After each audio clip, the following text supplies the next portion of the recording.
Mhm.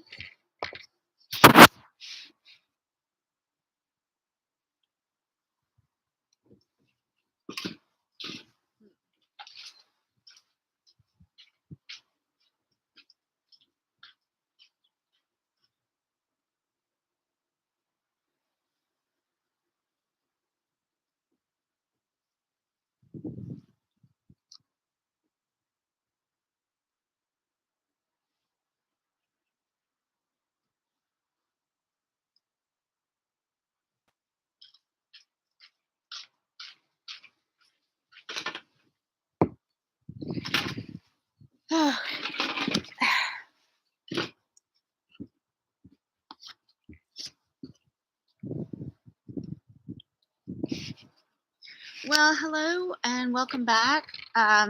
Sorry about that, guys. I forgot to grab my coffee before coming out here. So, thank you all for coming in and coming to this channel.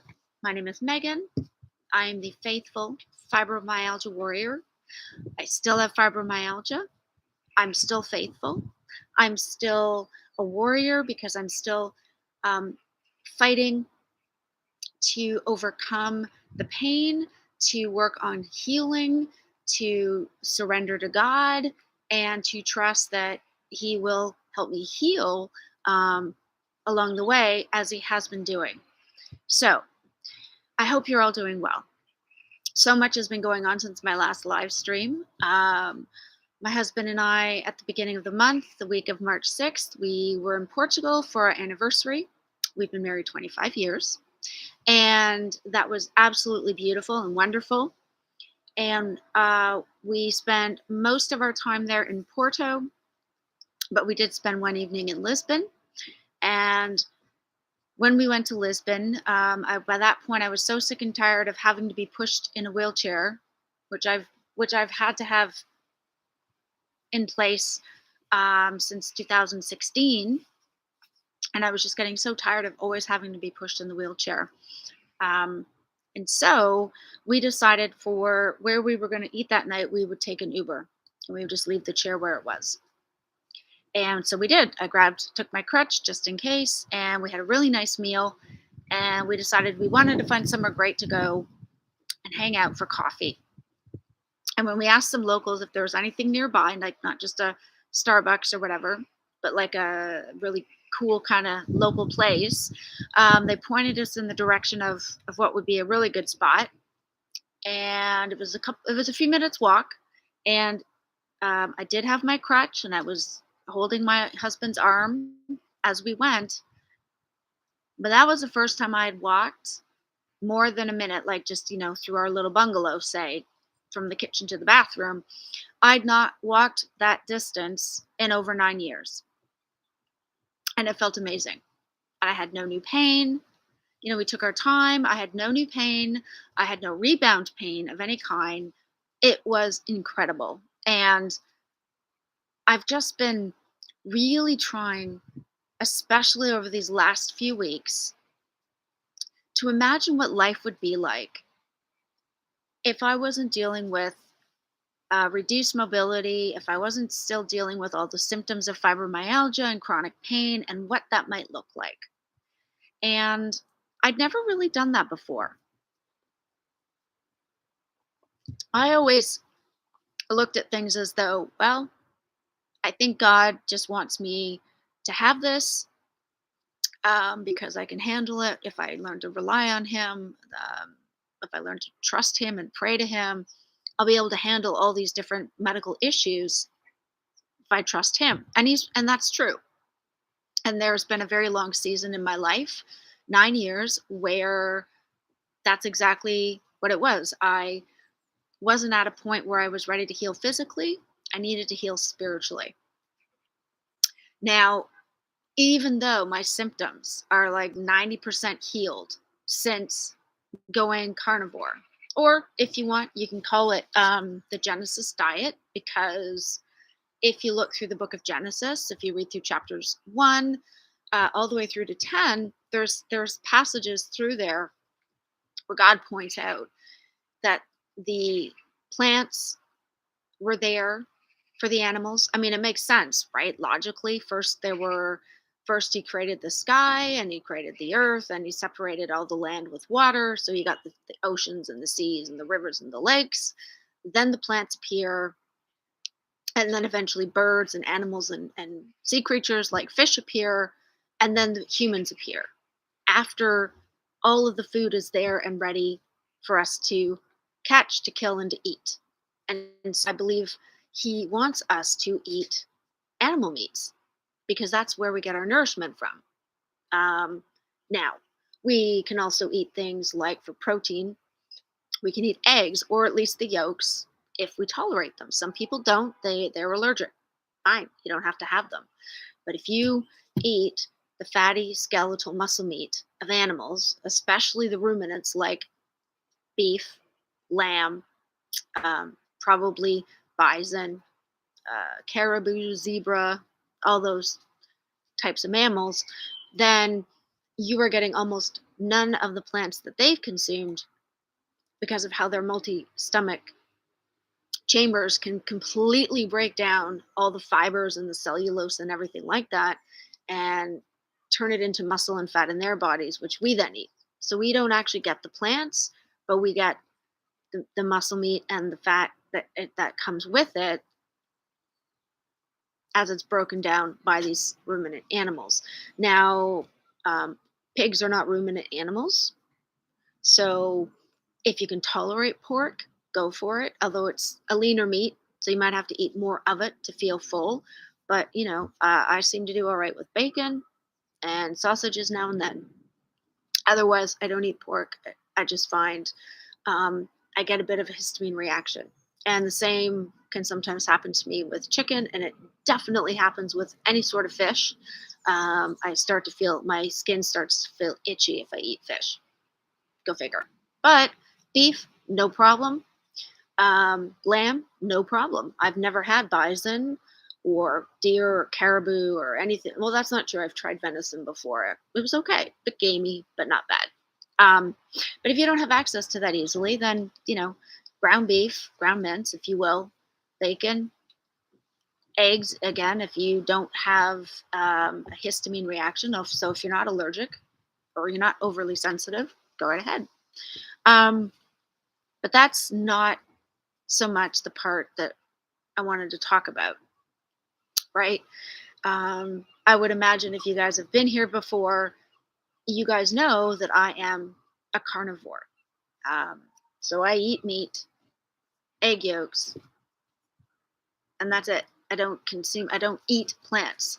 Now, I would say, so that full disclosure and complete honesty, I do drink coffee and sometimes tea, and yes, those are made from plants, but I think it's a little different when you grind up a cooked coffee bean, well, roasted, okay, coffee bean, and then you pour hot water over it to get like the flavor in the water.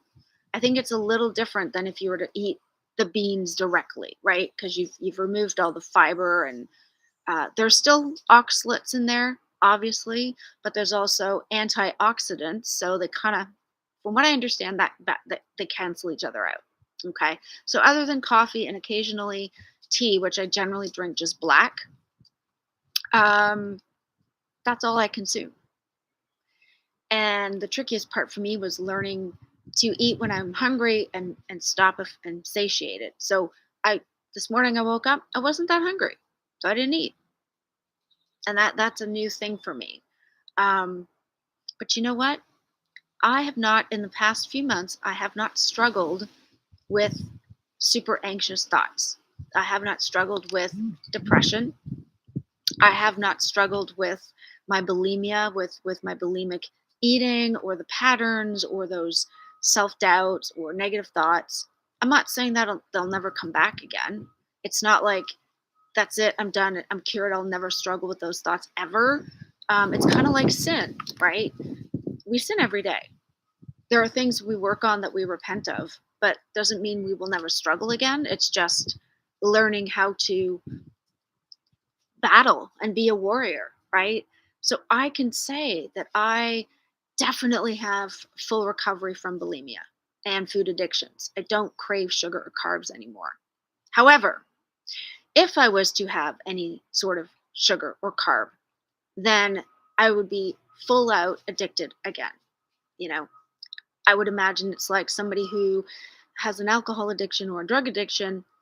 If they find recovery, fantastic, but that doesn't mean that they can suddenly start having that drug or that alcohol again, because they can't. It'll send them right back to where they were. And that, for me, that's sugar and carbs. But God has been truly healing me moment by moment for the past 3 years. He's been in my life, hovering around, waiting for me to pay attention to him for at least the last 9 years when I had my back injury. But I was too busy, filled with anxiety and doubt and depression and hopelessness and faithlessness, that I was not turning to him. I was going to solve this fibromyalgia and chronic pain and everything else. I was going to figure it out by myself. And by the way, it didn't work. Yeah, it didn't work out too well. Um, but I had to go through everything to get to where I am now. And what I've learned, especially, is just because I don't see my cells repairing, just because I can't see the autophagy, just because I can't see it actually happening, it doesn't mean it isn't. Sort of like when you're a Christian and you've got the Spirit in you, just because you can't see the Spirit doesn't mean it's not there. It doesn't mean it's not trying to get our attention. It doesn't mean it's not trying to guide us on the right path. And it wasn't until I was ready to surrender that happened. And I mean, even when I started keto, I wasn't fully surrendered. I was strictly focused on, I just want to lose this weight. I was over 200 pounds, 5'5". I was obese. That's the weight I put on. That's the weight I got to when I was pregnant with my second son. But I was not pregnant. I had an underactive thyroid. My digestive system, my metabolism was shot from all my years of binging and purging and restricting calories. Everything was screwed up. My hormones were all over the place. My menstrual cycles were regular, but like horribly painful. I was just a mess. And my brain fog was so bad. It was like literally, I felt as though I had pea soup running through my head, and I couldn't see through it. I couldn't see through it. I mentally, I checked out of life. There was a lot of stuff happening negatively with my younger son and some stuff with our older son as well. And I just kind of was like, yeah, whatever, whatever. It was like I was watching somebody else's life around me, but I wasn't there. I wasn't involved. And I was just trying to trust, oh, my husband's going to take care of everything. He's working full time, but he's also going to deal with all the issues happening with our sons. Because I couldn't do it. And it was too much. And I knew I needed God in my life. But the brain fog was so thick. And I think part of that, this is just my opinion, but I think a lot of that comes from Satan, truly.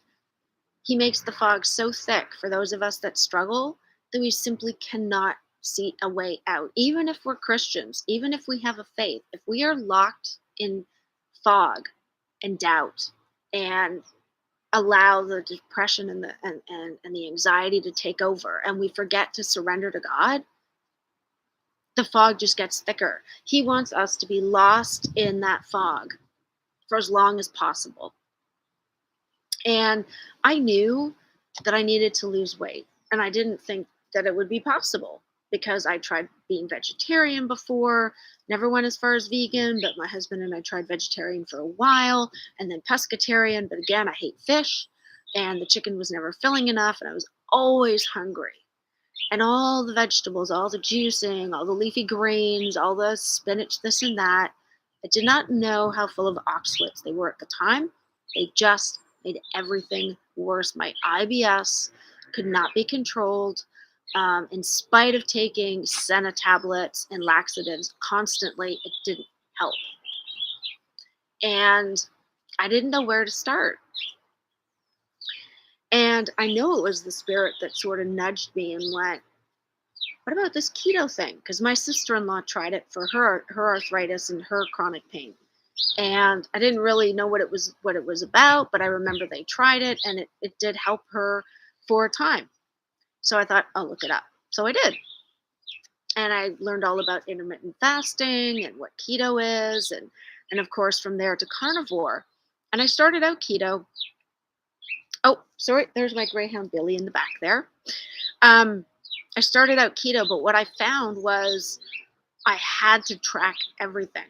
And for me, that was too much, like I was doing during my bulimia phases, and my binging, purging, restricting patterns. Was I tracked everything, all the calories, which I later found out from Professor Bart Kay that it's just an estimated measurement of energy. That's all it is. And what you put in does not equal what might come out. I mean, check out his channel. He has a full scientific explanation, which is amazing. Okay, but that's what I was doing. I was tracking calories. I didn't understand macronutrients back before 2020. But I got the MyFitnessPal app, and I thought, okay, let's just make sure that I'm, you know, not going over 20 grams of carbs per day. And what I found was actually I felt better if I got rid of all the plants, just gone. And something that Dr. Ken Berry said in a video that stuck with me was, find the meat that you enjoy and eat that, as long whatever you can afford, and eat that. And so I did, and I suddenly craved a burger patty, or at least ground beef. So it was kind of watching videos of people like Kelly Hogan and her channel Zero Carb Life, and Dr. Ken Berry and his wife Nisha, and loads of other people that gave me ideas, not just for keto, but for carnivore. And and I realized whether I choose to eat mostly, ground beef and egg yolks with some crispy bacon, or maybe lamb sometimes, or brisket out of the slow cooker, it's all good. It's all easily used protein with fatty sources for satiety, all the stuff I need.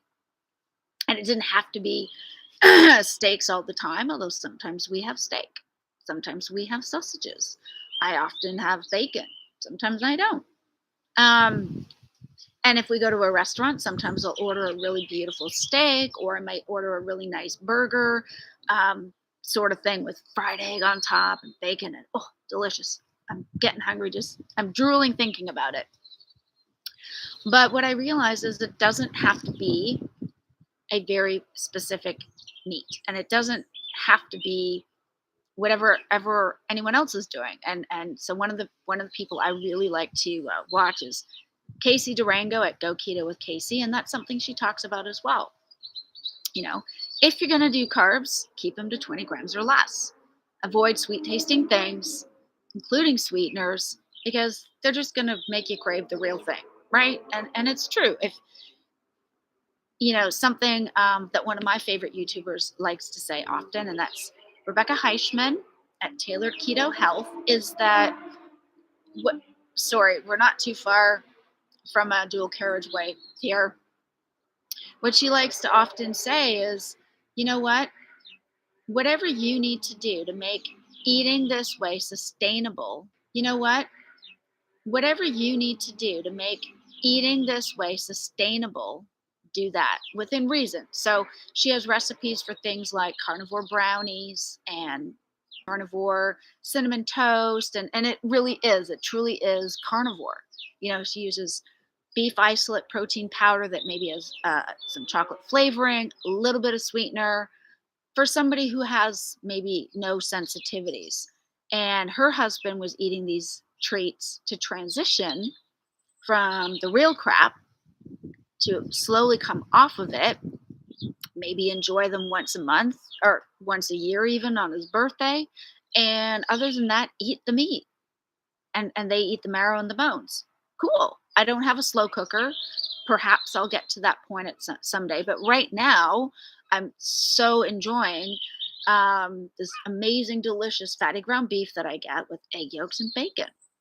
And my husband, I do bacon and eggs for him in the morning, and he is now trying to be almost zero carb, and he's transitioning. He's trying to lose some body fat, and he wants to get his type 2 diabetes under control. And with luck, maybe he'll even be able to come off his metformin, which would be great, you know. But that's, and as amazing as that all is, and all of that is coming from God, from his creation, absolutely. But what's been so great in my life is I walked for a few minutes in Portugal.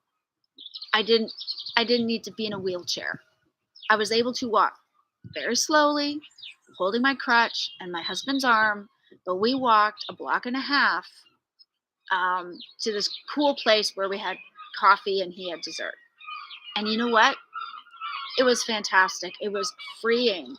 I actually was able to envision what life might be like without the need for crutches and wheelchairs and mobility devices. Maybe that's not God's plan for me. Maybe I won't heal any more than I have just now. But the other incredible thing that happened, there's a few. I have not needed my compression gloves for my arthritis or my Raynaud's in a month.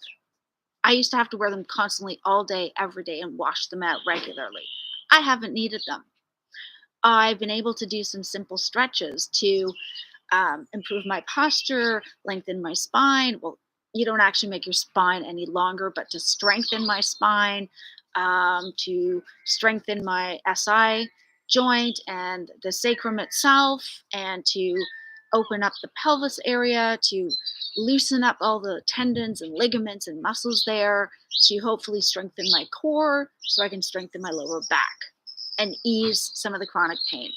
They're just simple stretches, and it takes me less than 10 minutes to do them every other day. And I feel fantastic. And on Sunday, which is Mother's Day here in the UK, by the way, happy belated to any of you out there who are in the UK. We packed the wheelchair in the back of the car like we always do.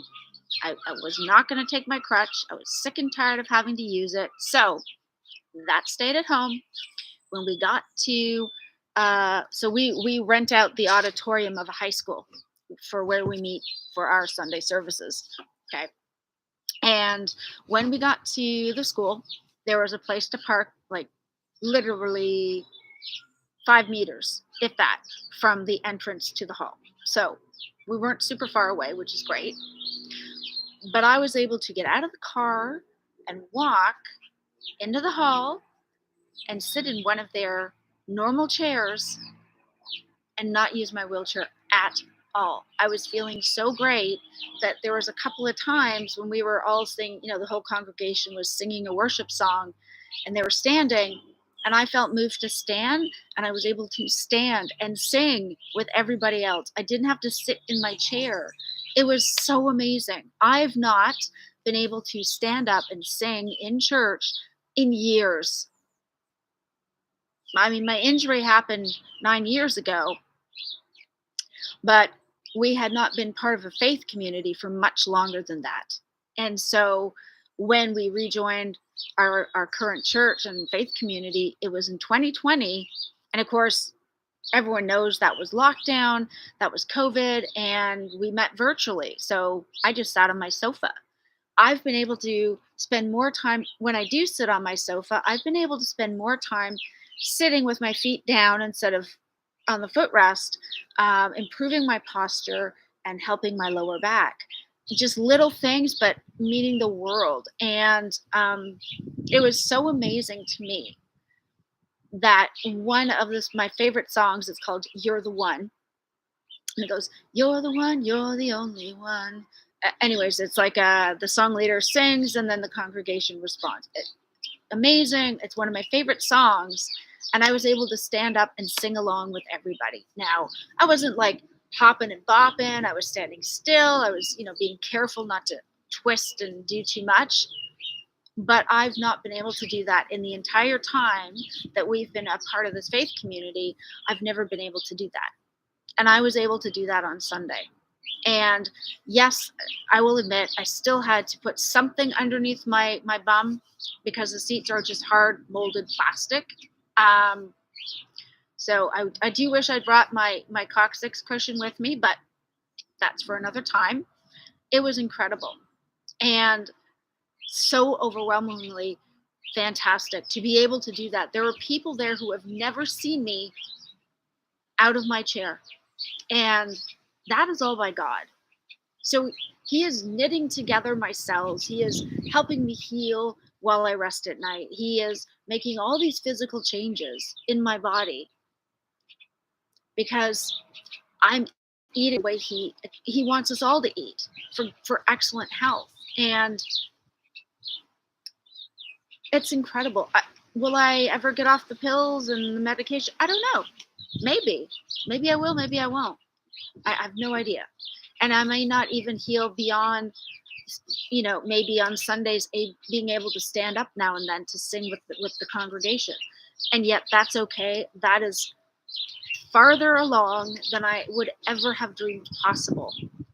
And, I remember the week before praying and thinking to myself, wouldn't it be amazing if one day I could walk into church and sit in a regular chair, not need my crutch or my wheelchair or any assistance, and be a part of the congregation that way? I had I had no idea that it was going to be on Mother's Day, and I'm still feeling so overwhelmed. God is amazing. I'm not walking miles at all right now, like not even close, because it took me 9 years to get to this point. The hard thing for me is to stop and go, I can't overdo it because I still have fibromyalgia and I still have chronic pain and I still have an inflamed and irritated SI joint, and I still get a sore tailbone if I sit on a hard surface for too long. So it's not as though all of that magically disappeared, and I might always technically have these diagnoses. But I tell you what, eating animal meat and eggs has not only helped me get rid of all of the water weight and the excess fat and I've reversed my fatty liver disease fully. My thyroid now functions properly. I do not have depression. Everyone gets those depressing moments now and then, but I don't deal with daily depression any longer. And it's incredible because even though I do still get moments of anxiety, as all of us do, they don't last long. And that's because my body and my brain are healthy. And God is amazing. God is healing me. I still have a dull ache in my lower back. That might never go away. I don't know. But I was able to walk a bit around in fellowship and talk to people. I was able to give proper hugs, not some kind of weird stretching hug from a chair. And it was absolutely amazing. And, people said, wow, you look great. It's so good to see you without your crutch or in your chair. And I said, and I'll say it now, God is the healer. Meat is the medicine. I'm not like about to go out and run a marathon or anything like that. Not at all. I'm certainly not at that point. But I'm hoping that when we go back to Portugal, and I think that's our hope is to go back next year, but maybe in warmer weather, that I'll be able to walk a bit and I won't need to worry about the wheelchair. Like, for example, I still need to take my electric wheelchair to get into town and back, especially if I have to buy something and take it with me. I'm not able to walk that distance yet, but that doesn't mean it won't happen. And I hope it does. It's just an amazing feeling to be healing and to know that God is the one who does this. And I wanted to share all this because 9 years ago, absolutely no way I ever would have believed it was possible at all. There's no way. Okay. I was in so much pain, I could barely move. I could barely sleep. I found right away that my weight started to jump up, and I think that's because my thyroid was malfunctioning, which was a sign of fibromyalgia. Um, or fibromyalgia can be often a sign of hypothyroidism. So the two of them came in tandem, and that triggered my Raynaud's, and that set off my arthritis, and my IBS got worse, and I developed bladder incontinence and just all sorts of terrible things, and depression, and brain fog, and anxiety.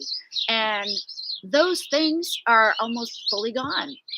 As long as I eat the way I know is good for me, and I cut out all the other stuff, I do fantastic. In the meantime, um, I just want to thank you guys for watching because, oh, sorry. I want to thank you guys for watching because I appreciate so much all your support. And I just want to say, look, honestly, it can help. If you feel like you don't even want to get out of bed or you're in too much pain to do anything, I have been there. I've literally been there. And I never, ever thought I would be sitting outside on a day like today, sharing with people the fact that God is healing me, the fact that I was able to stand up and sing and participate in church on Sunday, something I've longed to do for the last 3 years. And I simply couldn't because of how much pain I was in. Wow. I know that this way of eating has made a huge difference. God is healing me through eating animal meat. That's how Professor Bart Kay has almost fully reversed his fibromyalgia, perhaps by now even fully. Same with Rebecca Heichman. It can help, and I hope that it might help you guys. God is amazing, and not everything happens at the time that we would think it should happen, but it doesn't mean he's not working. Because believe me, just out of all of a sudden, a few weeks ago, I thought, you know what? I want to try to stand up when I shower. I mean, it was the Holy Spirit trying to talk to me, and I found that I was okay. I wasn't in pain. And when I forgot my compression gloves when we went to Portugal, it was like, oh, I don't actually need them. I'm all right. You know, and Spirit saying, well, why don't you try, sitting up straighter? Why don't you try, just stretches to help with your posture? How about maybe see if you can sit in a regular chair at church service. Stand up if you feel like it, but you don't have to. And I tried it and it worked. For me, my big thing is I have to work on not overdoing it because I still have fibromyalgia. Even if the symptoms are like 90% gone for now, it's still there. So I would say, please, if you're trying this and you're feeling great, amen for that. And God can certainly heal us. If we take care of our bodies, God, I think, can heal almost anything, really. Well, God can heal anything. And almost anything is healed when we take care of ourselves. But what I do know is, at least for me, it's really easy to go overboard and say, I feel so great. I'm going to do this, this, and that. I said to my husband, hey, maybe I'll steam clean the carpets. He's like, no. The steam cleaner is way too heavy. You're going to end up hurting yourself. I will do it on the weekend, like I promised. And that's me going, I got to not be so anxious. I got to learn to trust better and just know that it's going to be okay. I hope you guys have great days. It is beautiful here in Colchester. It's about 14 degrees Celsius and the sun's out. I hope you guys are having decent weather where you are. And if you're not, it's okay because better weather is coming.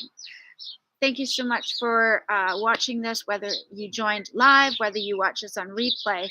Feel free to share it with everybody that you possibly can. Thank you so much, guys, for everything. I will see you soon in the next live stream or video. And all the best. And thanks again for your support. And just remember, God is the great healer. Meat is the medicine. All right. Bye for now.